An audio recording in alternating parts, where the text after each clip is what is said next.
Thank you, Sarah. Excuse me. My name is Grant Abbott. I have the privilege of working with Sarah on the planning team for these monthly midweek forums that are a collaboration between Luther Seminary and the St. Paul Interfaith Network. Our theme for today is the next generation and our interfaith future, developing deep, broad, and open faith.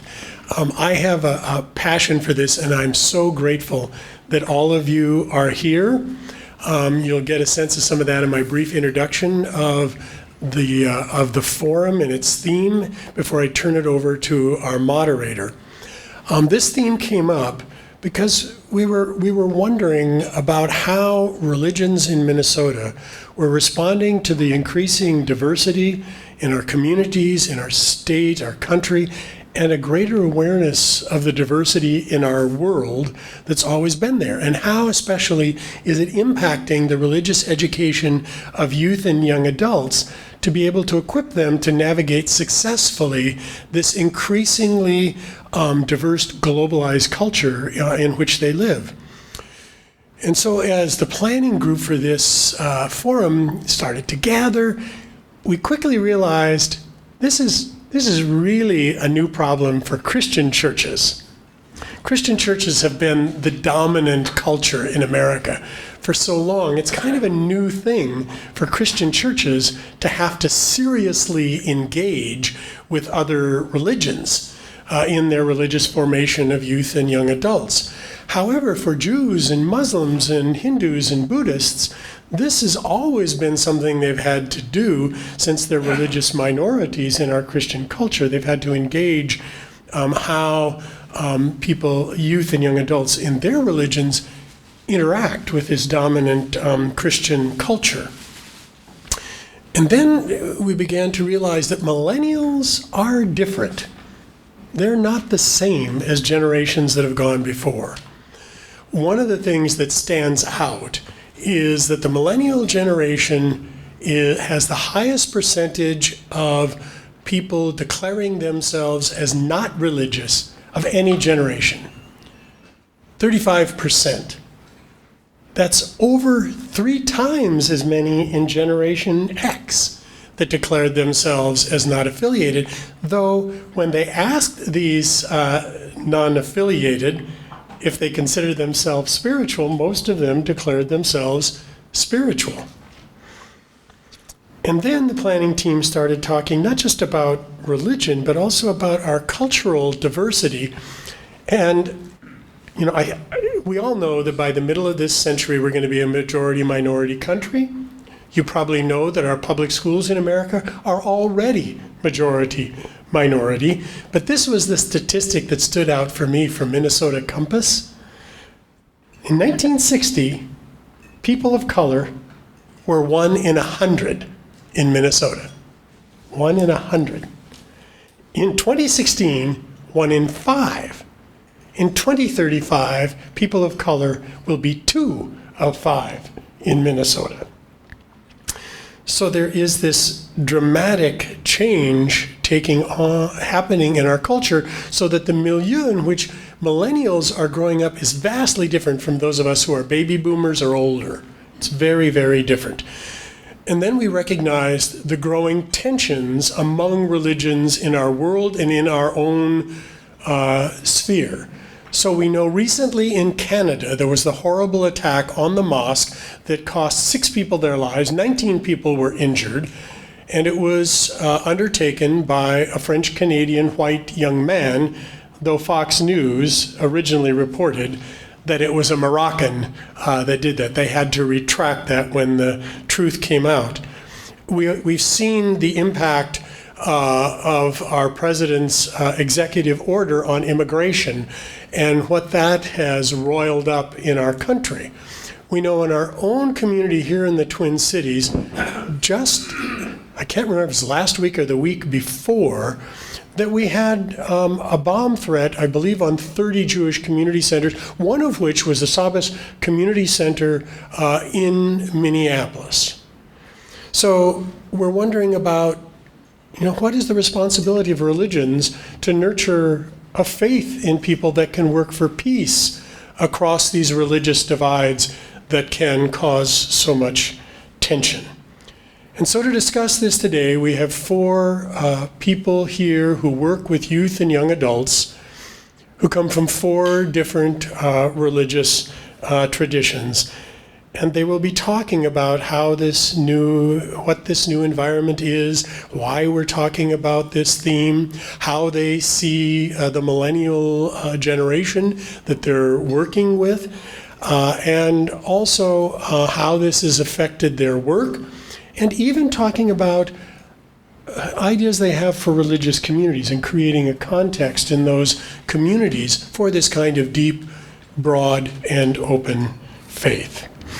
So I want to introduce KP Hong, who's the Religious Education Director at Unity Unitarian Church in St. Paul.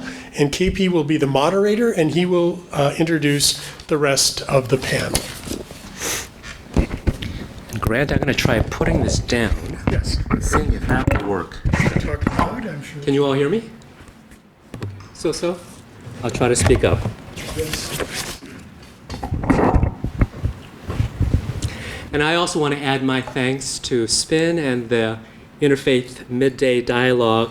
And really, to be very honest, it's Grant who has been the energizer and the motivator behind this event today.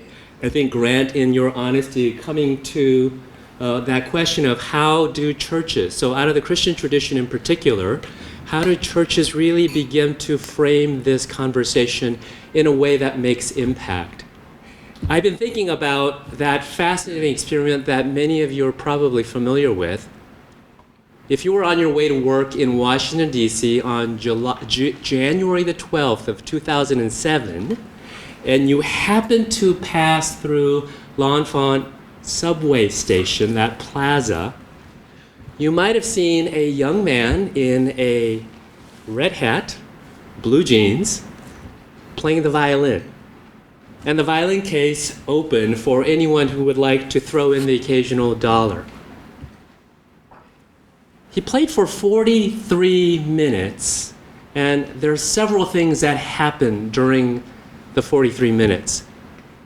The first is that there were 1,097 persons on videotape who passed by. And out of the 1,097, only 6 stopped to actually pay attention and listen for a moment or two to the music. He played 6 classical pieces, netted $52.17. One woman threw in a $20 bill.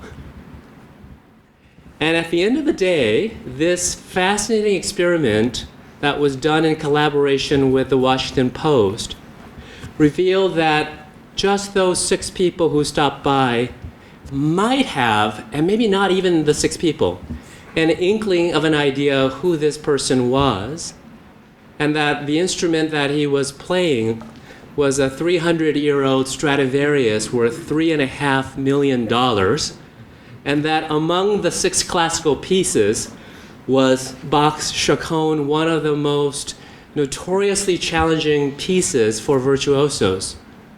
And that, of course, this was Joshua Bell. 2 days prior, he had played at Boston Symphony Hall, and later that year, he would become the recipient of the Avery Fisher Hall Prize, one of the top awards given to instrumentalists. And all of this before Joshua Bell was 40 years of age.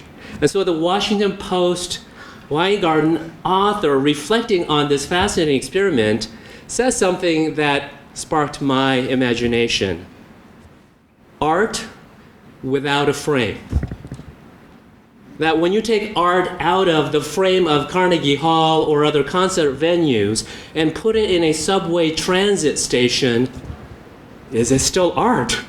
Would people stop and recognize the virtuoso, world-renowned caliber playing that was going on at that plaza? And of course, translating that for me into the question of religious and spiritual life without a frame? So congregations and faith communities have been asking that question of How do we frame, as Grant shared, the fluctuation, the change that has been going on? How do we begin to locate, to define and understand, and then to engage and respond to the shifting, the fluctuating circumstances theologically, religiously, spiritually in the life of youth and emerging adults? We have 3 professionals who have immersed their life, their heart and passion in this question. And I hope that they will offer their wisdom in helping to frame our understanding of this question. Rabbi Barry Citron served as congregational rabbi for 25 years, and from 96 to 2009 served as the director of the J. Phillips Center for Interfaith Learning at the Universities of St. Thomas and St. John's University. And for many years now, Rabbi Citron has served as a professor of religious studies and Jewish chaplain at Macalester College. Barry, thank you for being here and contributing to today's conversation. And just a brief introductory remark. Every year, Barry, I know that students come to you and eventually the fork in the road that sends them in the direction of the rabbinate.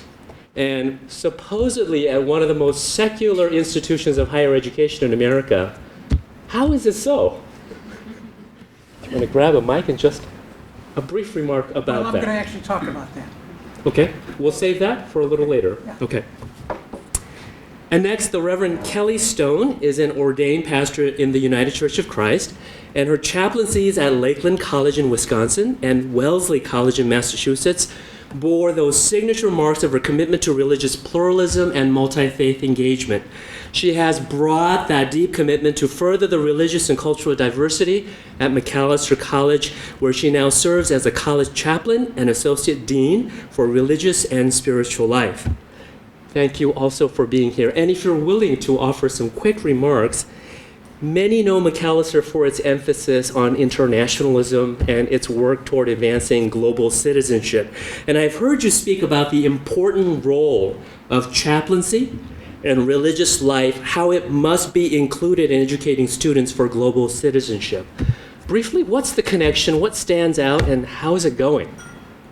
So one of the things that I like to say that the chapel at Macalester is situated right in the heart of campus.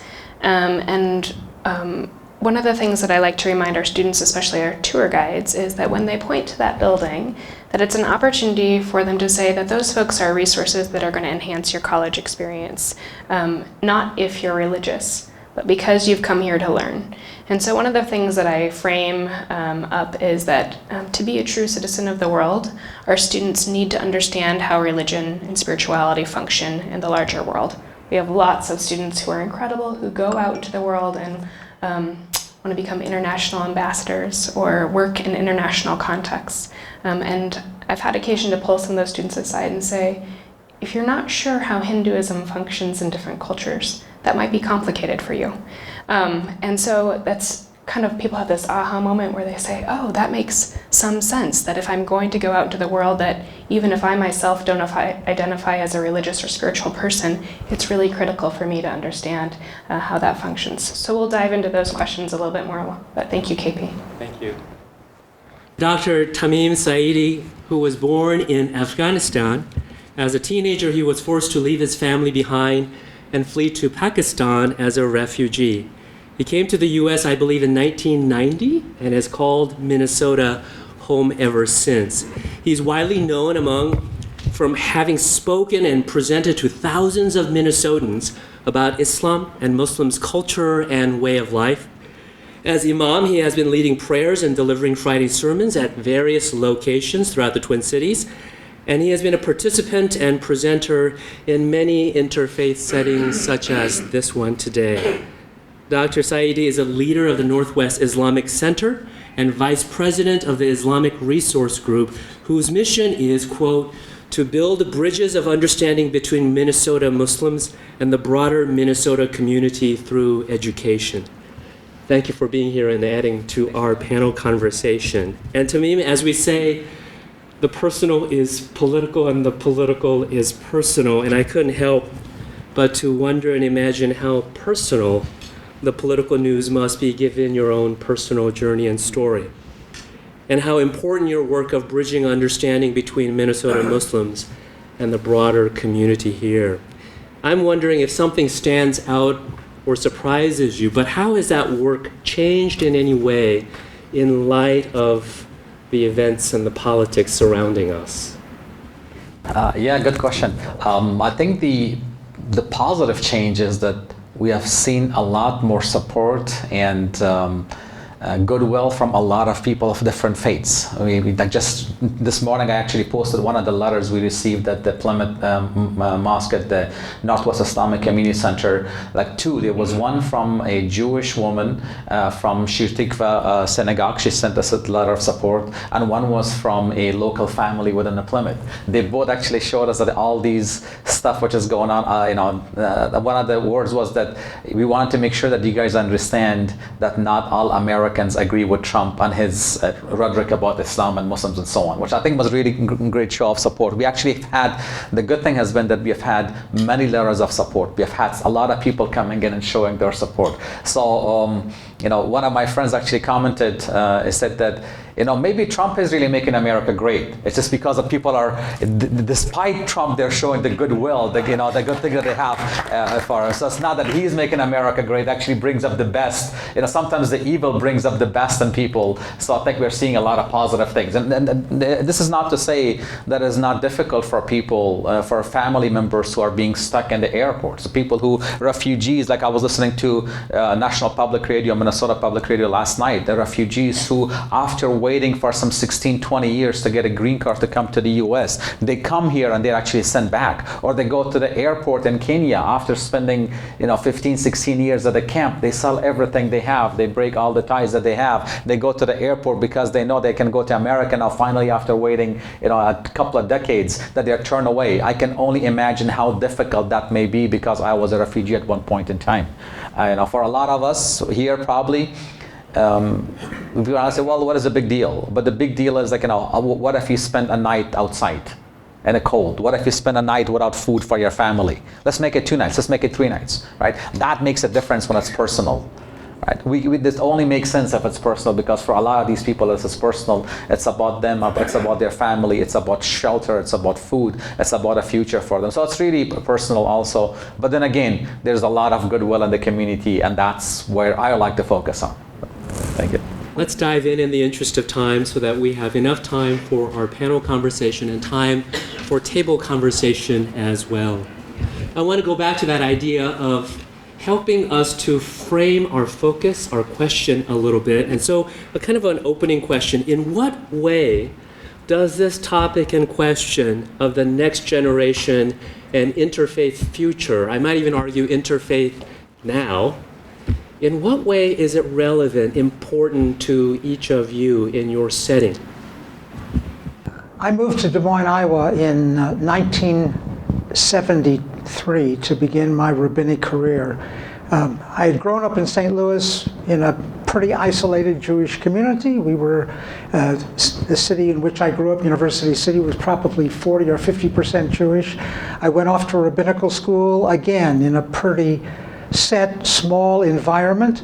When I finally moved to Des Moines, Iowa, I discovered very much that I was a minority, and that my sustenance, in many ways, my spiritual sustenance, would come as much from the Christian community as it would from the Jewish community.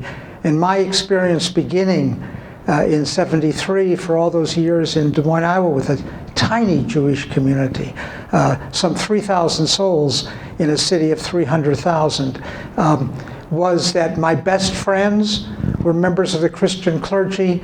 I created a sense of relationship across the community because of them, and it opened my eyes to, I guess I would like to say, to the great teachings of Christopher Stendhal, who is a personal hero of mine, the great Lutheran bishop, who always talked about a little piece of holy envy that we ought to have about other faiths, and the way in which, as a member of the Jewish community, I could experience some holy envy about aspects of other religious traditions that are so important. And that's been a hallmark of my life since then. So the question of how now matters for interfaith dialogue, I think, has been an ever-present question in my own life. So I'll be a little bit personal here. Part of my own journey that I was a college student on September 11th, 2001. I was right in the middle of my college career, and so questions of interfaith relationship have been with me since I was 20 in a really profound, pronounced way. And at that point on college campuses across the country, there was fledgling efforts for interfaith dialogue to really take shape. And those early conversations about the importance of interfaith dialogue became so much more important when a campus community was really hurting and struggling in a profound moment in this country's history. And so I recall, in the wake of September 11th, the formation of our first Interfaith Council, which had been written on paper but not actualized in real humans, began to be actualized in real relationships. And for me personally, that was a very transformative experience. I grew up in a town even smaller in the Midwest than the one Barry referenced, 6,000 people, a farming community. And so my exposure to folks who looked different than me, who practiced religion different than me, was quite limited. And so it was really critical and pivotal for me that during those college years that I formed relationships with people who were different than me, and that I was forced to share something about myself and what I held as truth in the world as they offered the same to me. And I was stretched and I grew in profound ways. Fast forward to this moment, 16 years later, our students are still being stretched and challenged in similar ways, except that this generation, the millennials, of which I don't quite identify, I'm right on the cusp of generations, already know in profound ways that they depend on each other for their ultimate thriving. They know that they, to be well and at home in the world, need diverse sets of friends and networks that will support and sustain them. So they are living in an interfaith reality that is quite different than the one I entered college with. And for me, some of the fun work is that we get to cultivate that. And I like to say that if it's not possible in a small college community of 2,000 people, it might not be possible in the world. So we've got to actualize it in these small pockets of teaching spaces that become our frame, to use Kippy's metaphor, that hold this new way of being in the world. So I think among the things, interfaith really helps us to humanize each other, because sometimes we always, there's somebody actually said that if you were to only get to know about airplanes from the news, you only get to see the ones which are crashing. I usually tell people that if you only get to know Muslims from the news, you only see the ones which are committing a crime or terrorist act or something like that. So I think interfaith activities is something that humanizes each other. We get to see each other as a neighbor, not as the other, right? Because we always say, well, those other people. And I think it's really important for us to see that, because we only try, I think maybe it is a human phenomenon that just to make it easy for our brains, we stereotype people. The stereotypical Muslim, the stereotypical Christian, the stereotypical Jew, or the stereotype of Hindus. But when we know people individually, especially if you know more than one person, that really helps to realize that they are people just like you. They have differences just like you do. I think that is really important. For me, I mean, I came to the US, as KP mentioned, in 1990. When I came here, I came to Minnesota straight because I had family here. My aunts and uncles have been living here, and my uncle, who came here in the 1970s, and by the way, his uncle came in 1960s. He was probably one of those 1 out of 100 people he actually came to Minnesota. Eventually, when he retired, he moved back to south to somewhere warmer. But then his nephew came here in the 70s, my uncle, and he actually met his wife Valerie, and they got married, and Valerie is a Christian. So when I came, I actually lived with them the first year of high school, and another year during college I lived with them. So I grew up in a family which was interfaith essentially, and then their children, they decided to have, some of them decided to be Muslim, some of them decided to be Christian, and then kind of mixture of the whole thing. So that was just part of me seeing the whole thing, so it was not as a shock to me. And I think as Kelly mentioned, the new generation actually see that quite well. And also the other thing that they also see is that the idea of the nones, the N-O-N-E-S, is quite big in the younger generation, the younger people who, even if they believe in a higher power, in a God, they don't belong to any specific religion.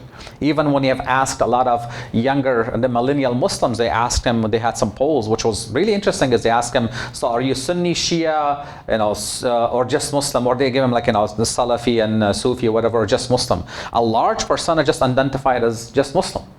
And this is something which usually, if I were to ask people in Afghanistan or Pakistan or Iran, they would say this or that, because that is part of their identity. I think something being a minority religion in America is that makes it to be broader minded, to say, well, we are Muslims, not just Sunni, just Shia, but just Muslim. I think was very interesting.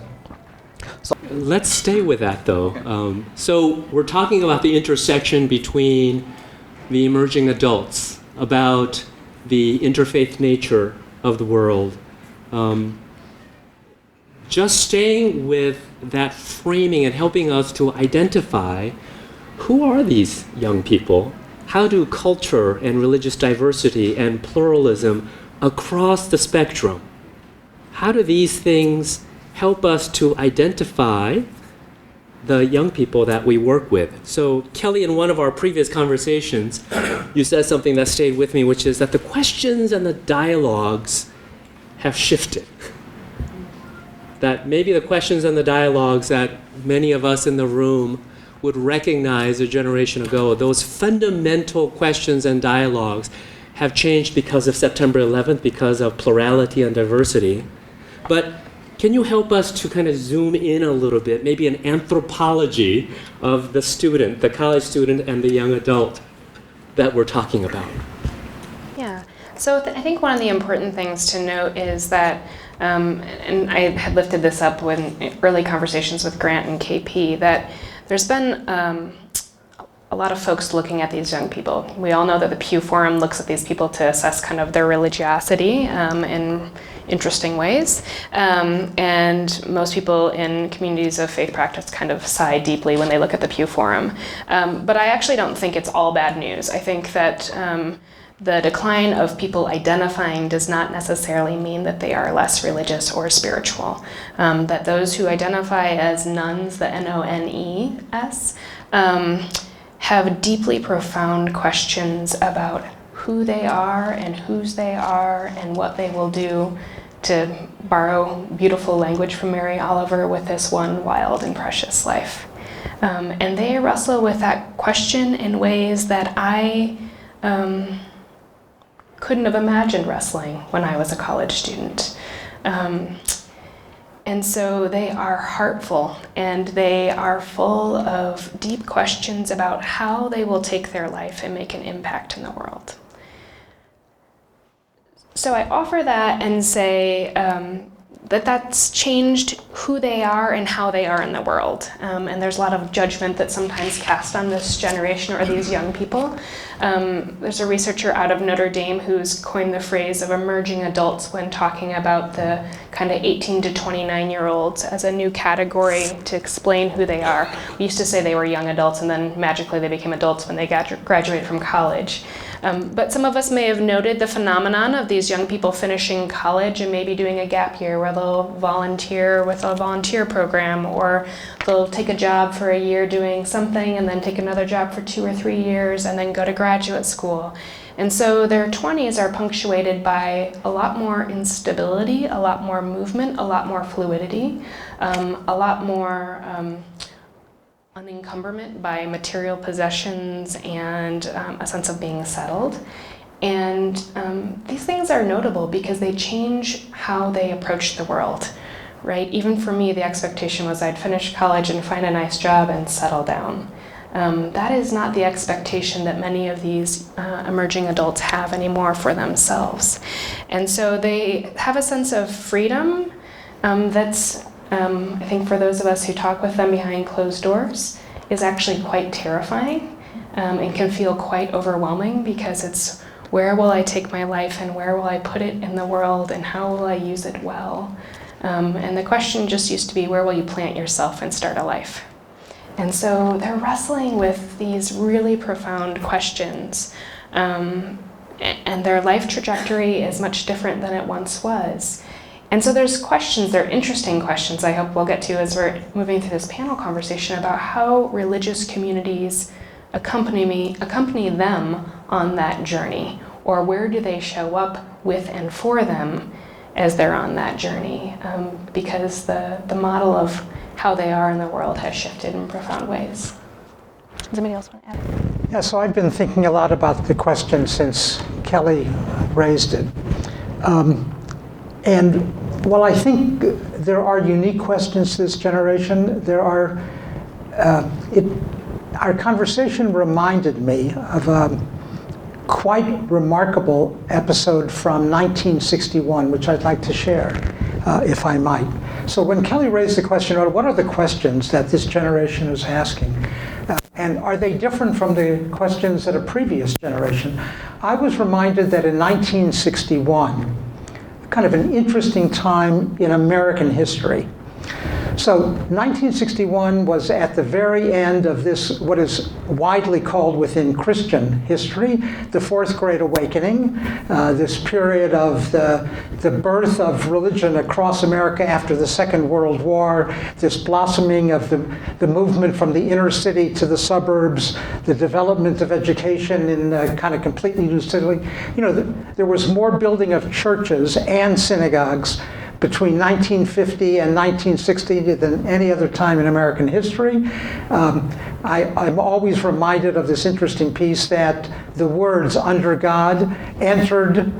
Some of you might remember, maybe you were in grade school, when your principal got on the loudspeaker and announced that we were now going to read the Pledge of Allegiance with a different word inside of it. We were going to put the word "under God" inside the Pledge of Allegiance, which had not existed until 1954. So in the late 50s, there was a blossoming of religion across America, and yet the Jewish community was beginning to wonder how that was affecting the Jewish community, and had a sense that the younger people, already in the late 50s and early 60s, were beginning to feel distanced from what had happened to religion in the 1950s. That the growth of suburbia, the move to these new was not exactly what the young people were interested in. And so they commissioned a symposium published in Commentary magazine in 1961, in which it called Jewishness and the Young Intellectuals. And they asked this broad range of academics and intellectuals and writers and activists how they think about their Jewishness in this era. The most noted contributor, many of them, of course, by now are long dead, but the most noted contributor to that series of responses was the illustrious author Philip Roth, who is now in his early 80s. And here's how he concludes. Here's how he concludes his essay. Again, he's trying to clarify for the audience what it means to be Jewish in 1960, and what it means to him personally. Since one need not commit oneself to this religion so as to help protect its rights, since one cannot commit oneself to it simply because one's ancestors did, what then? For myself, I cannot find a true and honest place in the history of believers that begins with Abraham, Isaac, and Jacob on the basis of the heroism of these believers or of their humiliations or anguish. I can only connect with them and with their descendants as I apprehend their God.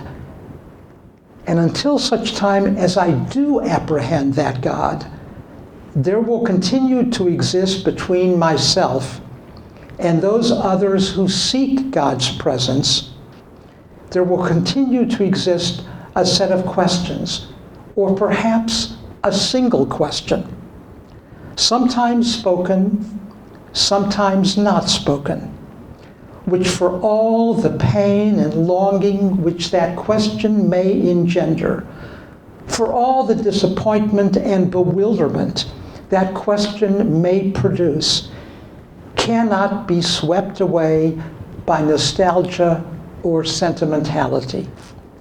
And that question is, how are you connected to me as another man is not? Well, I've thought a lot about that question because I think our students at MAC think a lot about that question inside their community, whether their community is the evangelical community or the Jewish community or MAC Catholics or MSA, the Muslim Student Association, whether they are Baha'i or whether they are Jain. They think a lot about what connects them to their own community, which binds them to their community, but perhaps also might blind them to other communities, and how to overcome that connection between who they are, what their community is, what it demands of them or requires, and yet what the larger world in which they live. And I would just say, I think, I look on that question of Philip Roth a little bit like it's the 20th century version of that first question asked in the Hebrew Bible when Cain, caught, says, "Am I my brother's keeper?" My colleague at Hamline University, Earl Schwartz, says that all of the Hebrew Bible, in the final analysis, is an answer to that question which Cain asks of himself. That all of the Hebrew Bible is an attempt to work out the question, am I my brother's keeper? And I would say for our MAC students, and for many others, that question reverberates across their lives. How are they connected to their brothers and sisters on that campus? How are they connected to their brothers and sisters in Ferguson, Missouri, and Falcon Heights, Minnesota? How are they connected to the world that they are inheriting and which seems now so frightening to them? Thank you for those questions. And if there are other permutations of those questions, I hope that you'll share them. But I'm interested in, if the students are arriving in our centers for religious, spiritual life and chaplaincies, or in our faith communities, or in our emerging adult youth programs that we have, what will they find? What meets that question that motivates their coming and seeking you all out? How do you step into those questions? The questions that the youth have?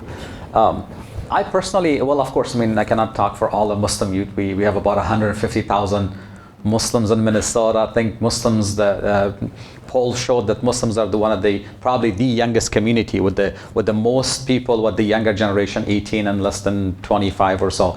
So it's kind of hard to look at the whole thing. From what I have been used to is that a lot of our youth, like unlike some of us, when we have a discussion with people of other, say, faiths, we call it, well, interfaith discussion. And when I ask them, I said, so how do you guys feel about this? I said, well, this is just what we do on a normal basis. It's not something extra that we have to do. We don't have to bring people in to say, well, now we're going to have a discussion. We have my friend Jennifer and our friends Tom and a friend who's so-and-so. We, might be some Christians, some Jews, some Muslims. They get together and they're friends, but they happen to belong to different faiths. So I think that's really important. For the MSA students that I have met at the University of Minnesota, I found it to be like an amazing thing that they actually do their Friday prayers in a church. The Grace Lutheran Church, which is connected to the Moose Tower, basically, they do their Friday prayers in a church, which is an amazing thing, I think. It's like, so this is not something that, for me, the first time I went to a church which is quite unique as compared to a lot of Muslims, which they probably have not been to a church. I was in my high school year when I went there, right? One of my high school students who used to go to a church, I was very interested in religion, so she invited me to go visit her church, a Catholic church, who actually, I think last week we had a wonderful interfaith discussion there about Muslims and prayers and all those other things. So for them, they go to the church on a weekly basis, except that they have a Friday prayer instead of that. And so, and also the other thing about our youth is that they have, and I know Grant has mentioned this before, as when I talk to them, they have multiple identities. They are not only Muslims, of course they are Muslims, but they are also Americans. They're also Minnesotans. They're also Vikings fans. They're also athletes. These are definitely part of their identity. They relate to their friends from the same teams. They relate to the friends from the same debate team or athletic team. They actually participate. We have our youth from the Plymouth Mosque. They go to this organization called Interfaith Outreach Community Partners that they actually volunteer for. They help out stock food shelves together. They do different activities to help people together. The Muslim Student Association, they got together with they did like a part of the river cleanup with one of the Christian organizations on campus. So this is clearly part of that definition. I don't think, as maybe things are changing, because there was some demarcations of, well, I belong to this faith, you belong to that faith. They actually are joining and working together, even though they're keeping their religious identities. And sometimes I think for some people, just putting that label of interfaith scares some people away. And I've talked to some Muslims like, interfaith, oh my gosh, what is this? It's like, and I'm like, well, if you go talk to your friend who happens to be from a different faith, they ask you about Abraham, and you talk to them what you believe in and what he or she believes in. Or you talk about Jesus, what do Muslims believe in Jesus and what they believe in. That is an interfaith dialogue. It's not like some people have this idea that if it's an interfaith, you have to give up your faith to come and have a discussion with people of other faiths, which is really not the case for interfaith, right? That would have been an intra-faithless dialogue. You check in your faith at the door and then come to have a discussion. We want to have a discussion with people belonging to our faith and talking about those things, not having to give up those things. And that's what the youth are doing, which I think it's really amazing, because I was thinking is what we could do as maybe an older or even slightly older generation for the youth to make sure that this continues. And I think the best answer is to make sure not to allow the older generation to inject their prejudices in them. Because I think if you leave them to continue what they're doing, they will do really well. But sometimes there's a lot of effort to make sure to taint their perceptions basically about people of other faiths. I think that's going to be harmful. Outside that, I think they're doing really well. I think there's going to be wonderful correlations and cooperation between different people, youth of different faiths, which I think is great. Did you want anything? So to go back to your question, I think just to add to what's already been offered that's so rich, what meets students when they walk in a seminar like the one Barry and I work in today, as we were leaving, our colleagues were getting ready to host a conversation that was open to anybody on cultivating a contemplative practice.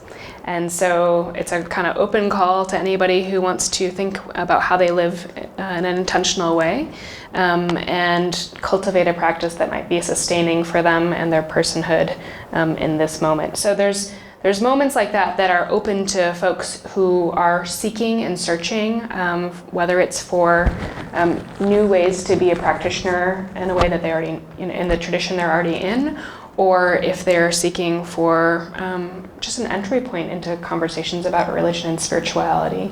We try and create those entry points as regular as we can. The Dalai Lama was, he offered these wise words that I think around kind of interfaith engagement was that it's important for people to stay in their own traditions and not hastily abandon the traditions in which that sit underneath them, that hold them fast. And he gave the illustration that if a Buddhist and a Christian have a conversation, that they become a better Buddhist and Christian for that conversation that they share. And so that philosophy underpins the work that I do between religious communities, that I'm not asking them to leave behind their tradition or the truths or teachings that they might hold as valuable and real in their life, but that we are inviting them to be real, and sometimes that gets uncomfortable. And so some of the more intentional interfaith dialogue, and I agree a lot that it's becoming less trendy to be in an intentional interfaith dialogue, but some of those intentional spaces we create where we're really having a dialogue, we sometimes have to listen really hardly to things that might be hard for us to hear, and then ask really deep and powerful questions that ask for more clarity about that. So I work with a group called the Multi-Faith Council, and I both here and at Wellesley, and that group, we work on leaning into dialogue, especially when it's uncomfortable for us. So what does it mean when we hear, in that group, we might ask ourselves the question, what does it mean when we hear an evangelical Christian use the language of saved? And how does that land on our Baha'i students sitting in the circle? And how do we stop the conversation and say, something just changed in how the whole group is interacting with themselves, and can we stop and talk for a minute about that? So we try and construct both broad and open spaces, like the lunch conversation that's happening today, and then also more intentional closed spaces that create safety where people can dig into some of those questions. And I think that cultivates competency for people around navigating religious difference. So we do both the broad and the deep work in our office. I just want to share one story that perhaps will illustrate, because I think Kelly is quite correct that we can create opportunities and do create opportunities at Macalester for this to happen. It also happens sometimes in the classroom. Let me give you just one illustration, a really telling one. This young man is going to be a senior this year. He's from Ramallah in Palestine. He's a Muslim.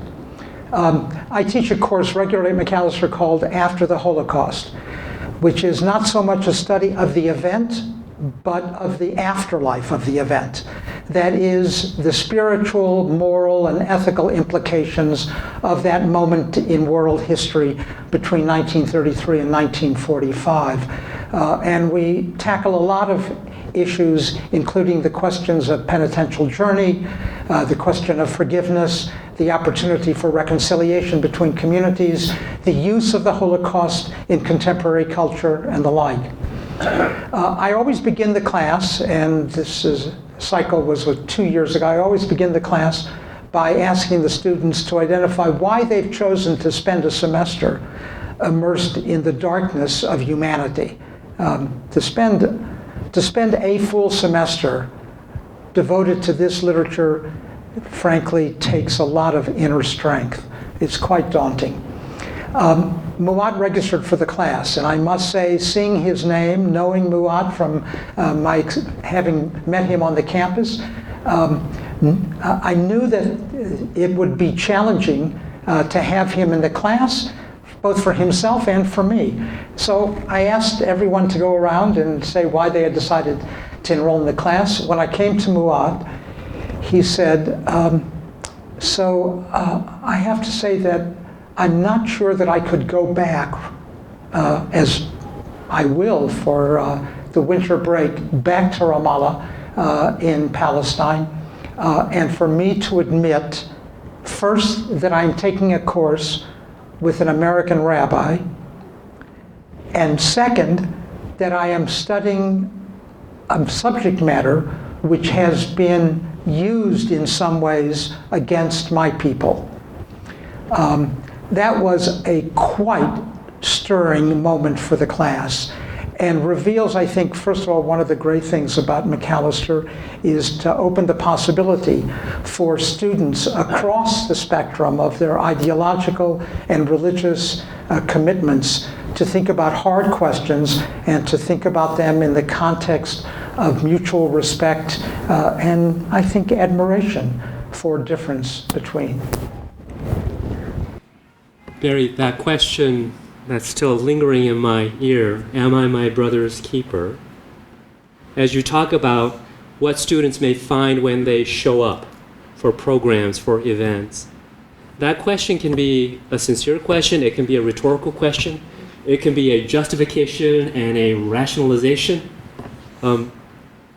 What are the challenges in stepping into that question that may be wisdom for many of us in this hall who are leaders of institutional religious life, of churches and temples and sanghas, but as we near the time where I want to give us time to have table conversation, what stands out that might be important wisdom for those of us who can occasion meeting around that question?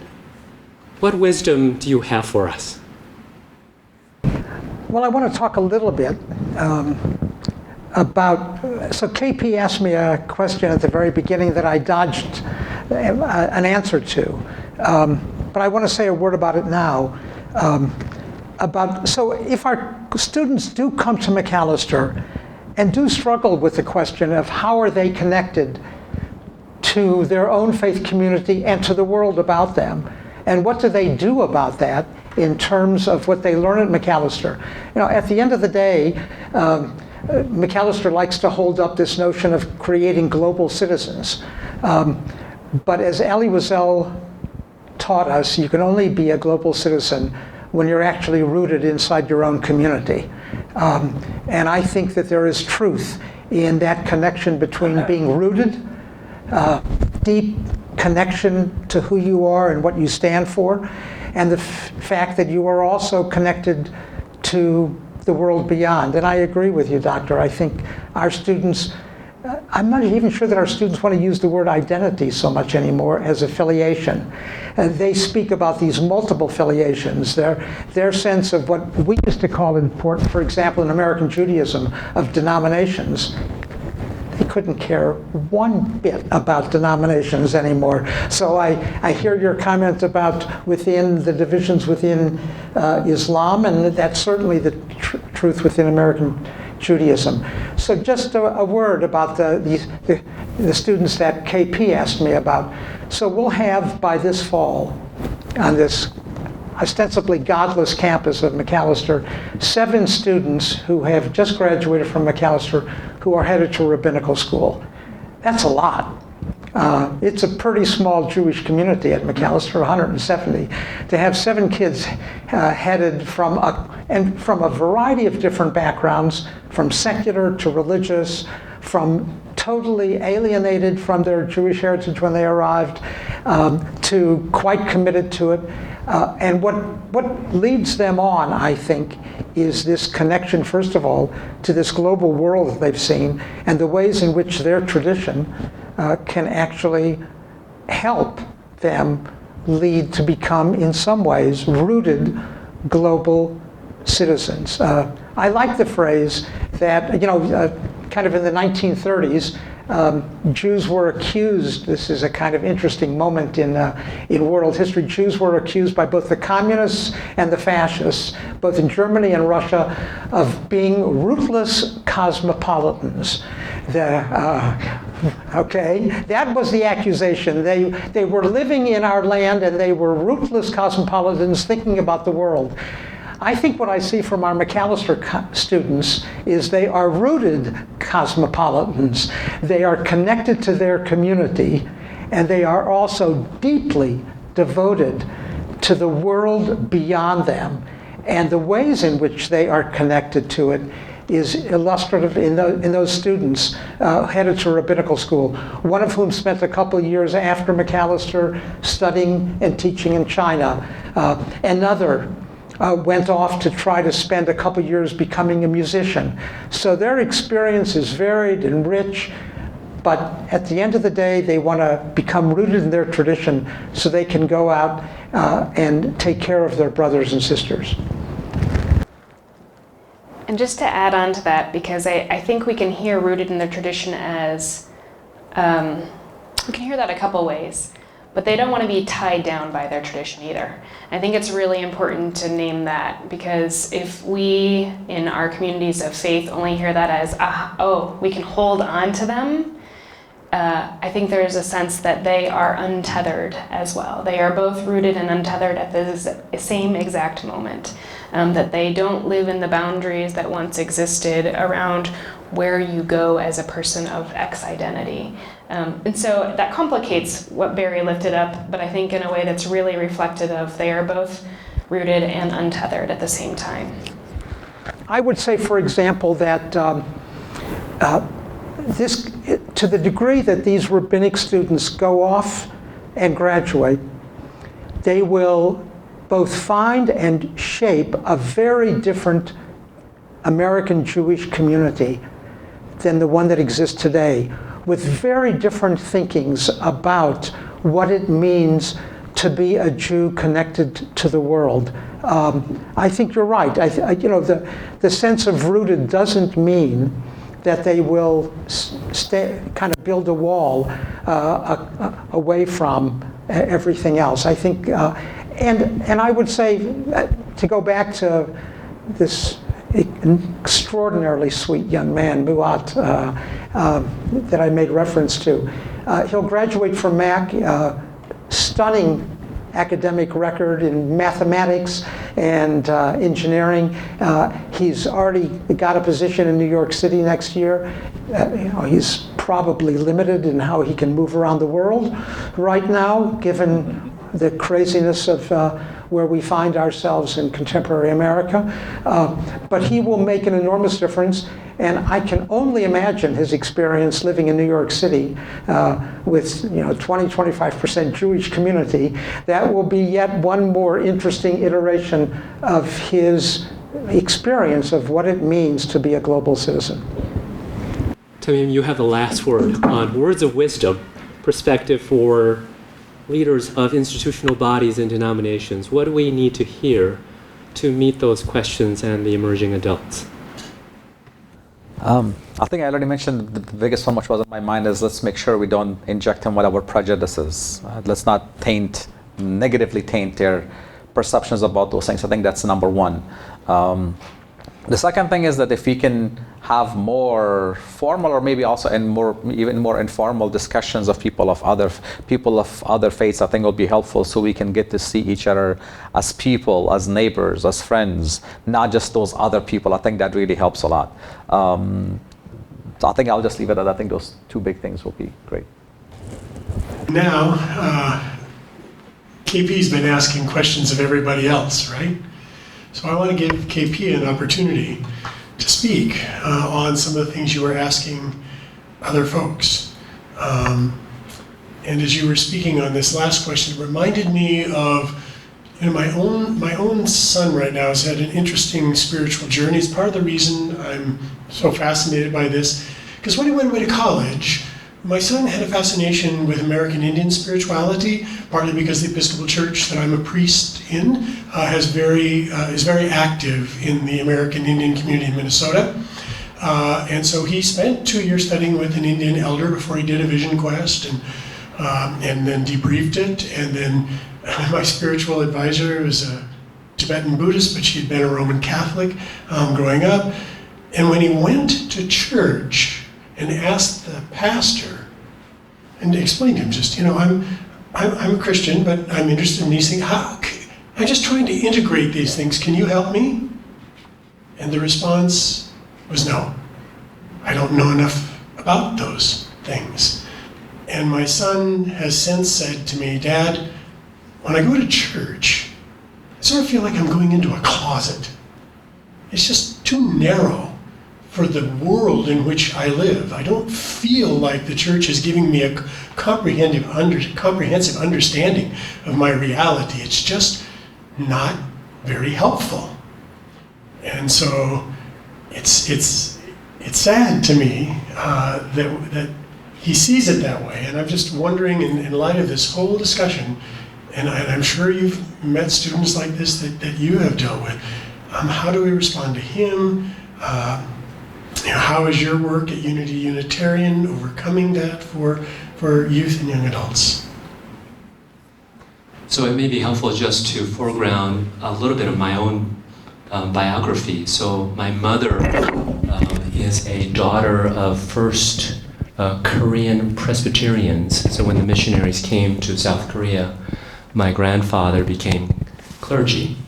Yeah, because we're recording this also on the... I forgot about that. Thank you, Brett.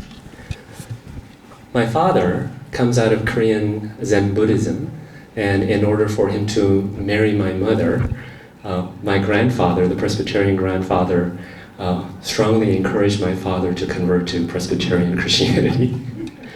I grew up in a household where we had what I would call ancestral veneration and worship. We would do bowing, lighting of candles. And then my father, who worked in the United Methodist Church, or the Korean Methodist Church, excuse me, would look to his children and say, shh, don't talk about this at church. And when I asked my father why, my father didn't have a language, and certainly as children we couldn't appreciate, even if he had a language, but there was this felt recognition that this hybridizing or that other word, syncretizing, was a dirty thing. It was not allowed. And then as I matured in my own faith awareness and looking at my own Korean culture, many religious and philosophical traditions collaborate and they coordinate, from the Confucian dress to the Taoist geomancers who direct the grave or the grave site, to Buddhists who are chanting, to Christians who are offering prayers, to shamans who are ritually easing the journey of the spirit onward. So at a singular event around the gravesite, you have all these traditions that are working in tandem. That informs so much of my own journey as I think about, I think it was Ulrich Beck, a German sociologist, who first talked about pre-modern society as one of surviving, just getting through surviving, and the modern world as one of progress, this vision and ideology of improving, growing, and progressing. And then postmodern society and that coinage, risk society. So in my work as a director of religious education, ordained in the United Methodist Church, primarily formed by Korean Zen Buddhism, and now serving in religious education at a Unity Church Unitarian, all those things come together in a poignant way around risk society. And I experience that on a daily basis of children who are facing, and it's interesting that in the political media we're hearing that word existential threat more often today, I think. That our Constitution, certainly our environment, our way of being in this community called democracy, that these are facing existential threats. And here I am working in a risk society with young people who are confronting the acceleration of thresholds that are posing risk. And relevant to our conversation, one of the things that I'm experiencing is this risk, this crisis, with its perils and with its possibilities, with its promises, of what we mean by difference and all of the nuances, the plurality, the manyness to the diversity, which for me is the index of the qualitative way in which we experience difference. So let me just end by offering a footnote to the many things that I've appreciated from our panelists, which is the UUs at this particular congregation are wrestling with that question of inclusion and what difference means. That difference isn't the way it used to mean. And so what is difference? For our youth, the most common vernacular use of that word different has been how much, quantitative, how much am I different from? That preposition is really important. And what we're trying to do is complement that, to appreciate that, but to complement that with how well, qualitative, can I differ for you? So for those of us who are musically trained, you know that a minor chord and a major chord is not about quantity. It's about a felt recognition and an aesthetic moment of knowing in that visceral aesthetic way that this is a major chord and this is a minor chord. And contrary to the popular education and the messaging around what difference is and the politics of difference and identity, this spiritual, political, moral act, am I my brother, sister's keeper? And even that word, my, who is my brother and sister, begs the question of difference and diversity. How well can I differ for you? Is a live question, and it's an exciting and challenging question for me.